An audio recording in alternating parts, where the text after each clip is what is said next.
চলো আজকে বানাবো আলুর পরোটা। কেরম করে বানাই কাঁচা আলু দিয়ে পরোটা তোমাদের তৈরি করে দেখাই। যদি ভালো লাগে লাইক করবে, সাবস্ক্রাইব ফলো করবেন।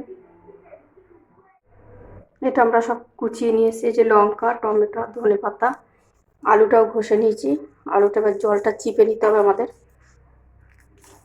ভালো করে জলটা বার করে নিতে হবে। জলটা ভালো করে না বার করলে তাহলে রুটিটা ভেতরে ভালো হবে না, ওই জন্য জলটা ভালো করে আমরা বার করে নেবো।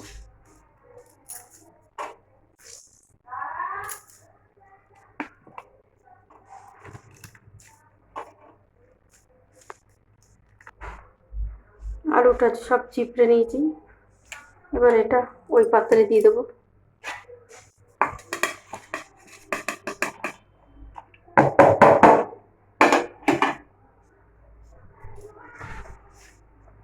দিয়ে দেবো স্বাদ অনুসারে লবণ,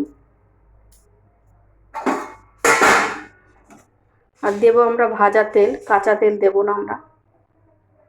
কাঁচা তেল দিলে গন্ধ আসবে, এটা যার জন্য কাঁচা তেল দেবো না আমরা।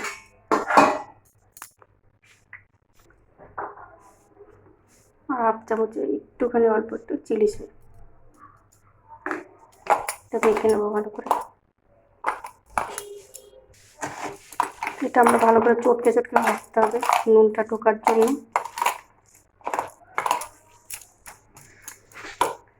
এটা মাখা হয়ে গেছে, আধ ঘন্টার জন্য আমরা রেস্টে রাখবো ঢাকা দিয়ে। আমরা আটাটা মেখে নিচ্ছি, লেচি কেটে নেবো। বেশি বড় কাটার দরকার নেই, ছোট কাটলেই হবে।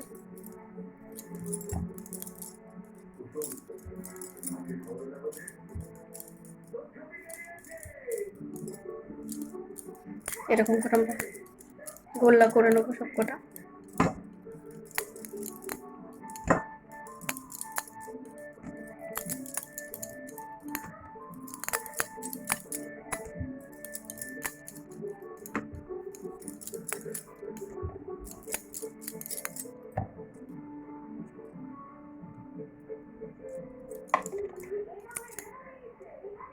রুটিগুলো বেলে নেবো, তেল দিয়ে বেলার দরকার নেই, এমনি নর্মাল পাউডার আটার গুঁড়ো দিয়ে এই করবে। আটাটা একটু শক্ত মাখবেন, নরম না, নরম করলে হবে না।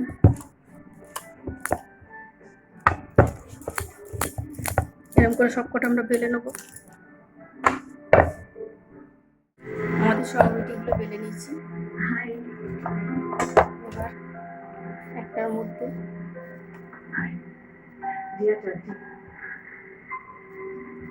আমি অভিজিৎ দত্ত আলু দিয়ে দেবো। এত রাত্রি আমাকে এখানে ডেকেছ,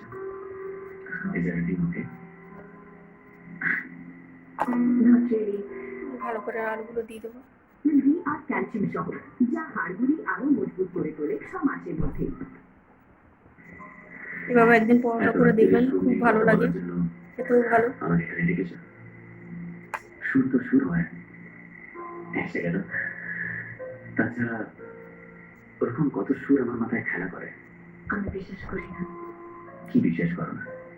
এবার জলটা নেবেন, সাইড দিয়ে জল ভরে দেবেন। থাকার কথা নয়। জলটা না দিলে ভালো করে জয়েন না হলে খুলে যাবে। বলতে পারবো না আসলে ওই সুরটা। এটার মধ্যে পনির দিলেও ভালো লাগে, কিন্তু আমরা পনিরটা ব্যবহার করছি না। এটা পেঁয়াজ দিয়েও করা যায়, কিন্তু আমি নিরামিষ আজকে, যার জন্য আমি পেঁয়াজ দেবো না। এরকম করে ভালো করে চিপে চিপে দেবেন। সেদিন আমি প্রথম জানলাম যে আমি ছাড়াও আরো একজন আছে যে সুরটা জানে। চলো চাটুতে দিই, চাটুতে আমরা দিয়ে দেবো।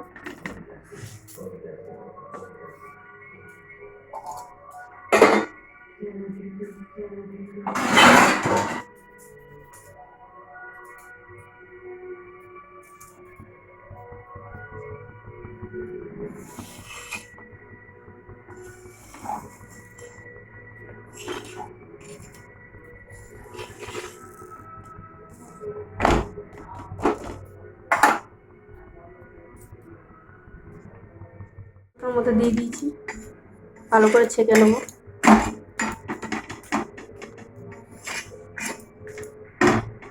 গ্যাসটা খুব একটা বেশি বাড়াবেন না, মানে ভেতরে আলুটা সিদ্ধ হবে না কিন্তু পরোটাটা পুড়ে উঠবে।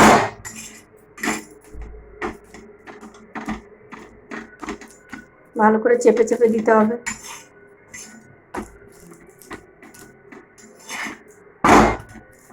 এটা গ্যাসটা কমিয়ে নিয়েছি, গ্যাসটা বাড়িয়ে দিলে এটা পুরোটাই পুড়ে যেত।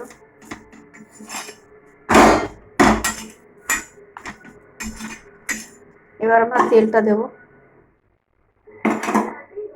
তেল না দিয়ে ঘি দিয়েও করা যায়, এখানে আমি সাদা তেল দিয়েছি।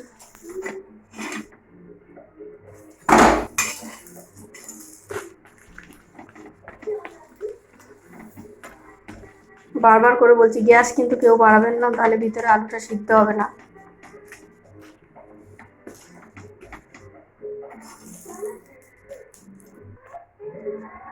আমাদের পরোটাটা হয়ে গেছে, নামিয়ে নেব।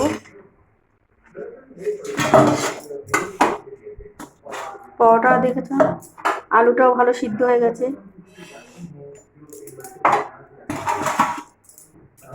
ওই যে আলুটাও ভালো সিদ্ধ হয়ে গেছে,